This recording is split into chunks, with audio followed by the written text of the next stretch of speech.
News@5। Supreme court ने university grant commission यानी UGC के नए नियमों पर बड़ा फैसला सुनाते हुए अगले आदेश तक रोक लगा दी है। सीजेआई सूर्यकांत और जस्टिस जयमाल्या बागची की बेंच ने केंद्र से तीखे सवाल पूछते हुए कहा कि क्या हम जाति विहीन समाज की ओर बढ़ रहे हैं या उल्टी दिशा में जा रहे हैं। कोर्ट ने एससी एसटी छात्रों के लिए अलग हॉस्टल जैसी व्यवस्थाओं पर भी आपत्ति जताई और कहा कि नियमों की भाषा अस्पष्ट है, जिससे दुरुपयोग की आशंका है।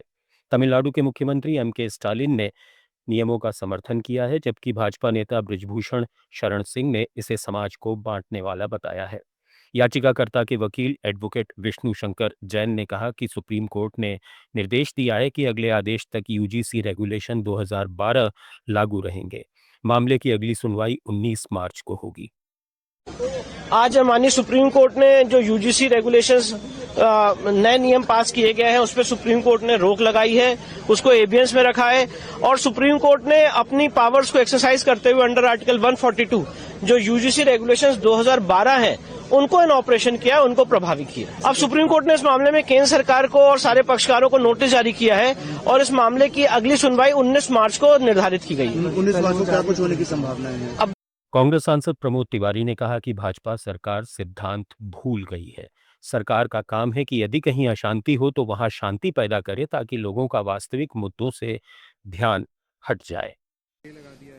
भारतीय जनता पार्टी सरकार के उस सिद्धांत को भूल गई है। सरकार का काम है कहीं अशांति हो तो शांति पैदा करे, पर ये तो वर्ग के नाम पे, जाति के नाम पे, धर्म के नाम पे देश में आग लगाते हैं और इसलिए लगाते हैं कि लोग वास्तविक मुद्दों से ध्यान हट जाए। बेरोजगारी, महंगाई, ये भी सरकार की यही देन थी। लेकिन मैं सुप्रीम कोर्ट को धन्यवाद देता हूं, हृदय से धन्यवाद देता हूं कि उन्होंने सरकार की इस काली करतूत को पहचाना और रोका। आज वित्त मंत्री निर्मला सीतारमण ने लोकसभा में इकोनॉमिक सर्वे पेश कर देश का आर्थिक रिपोर्ट कार्ड सामने रखा। सर्वे के मुताबिक वित्त वर्ष 2026-27 में भारत की जीडीपी ग्रोथ 6.8 से 7.2% के बीच रहने का अनुमान है, जबकि चालू वित्त वर्ष में यह 7.4% रह सकती है। महंगाई को लेकर राहत भरी खबर है।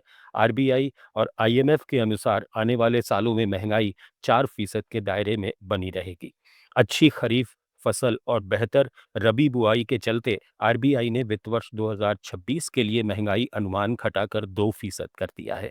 सर्वे में बताया गया है कि सरकार ने राजकोषीय घाटा घटाकर वित्त वर्ष 2025 में 4.8% कर लिया है और वित्त वर्ष 2026 में इसे 4.4% तक लाने का लक्ष्य है।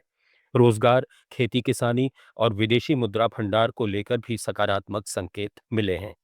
वैश्विक तनाव के बावजूद भारत की अर्थव्यवस्था मजबूत बनी हुई है और इकोनॉमिक सर्वे आने वाले बजट की दिशा तय करने वाला अहम दस्तावेज साबित होगा।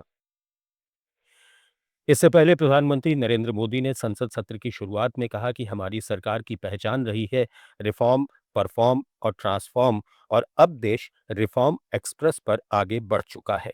ये सत्र बेहद महत्वपूर्ण है क्योंकि 21वीं सदी का पहला चौथाई हिस्सा पूरा हो चुका है और अब अगले 25 साल यानी 2047 तक विकसित भारत के लक्ष्य को हासिल करने के लिए निर्णायक होंगे।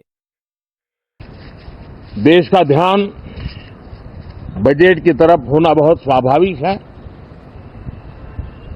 लेकिन इस सरकार की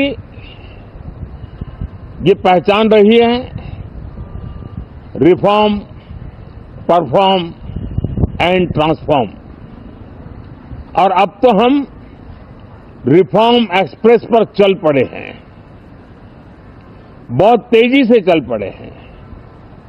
और मैं संसद के भी सभी साथियों का आभार व्यक्त करता हूं कि इस रिफॉर्म एक्सप्रेस को गति देने में वे भी अपनी सकारात्मक शक्ति को लगा रहे हैं और उसके कारण रिफॉर्म एक्सप्रेस को भी लगातार गति मिल रही है। News@5 में फिलहाल इतना ही। बने रहिए लेट्स माइक के साथ। आप सुन रहे थे let's mike more than radio. Follow कीजिए हमें हमारे सोशल मीडिया प्लेटफॉर्म्स पर। It's time for news. It's time for more than radio. Presenting the first radio news app, Let's Mic.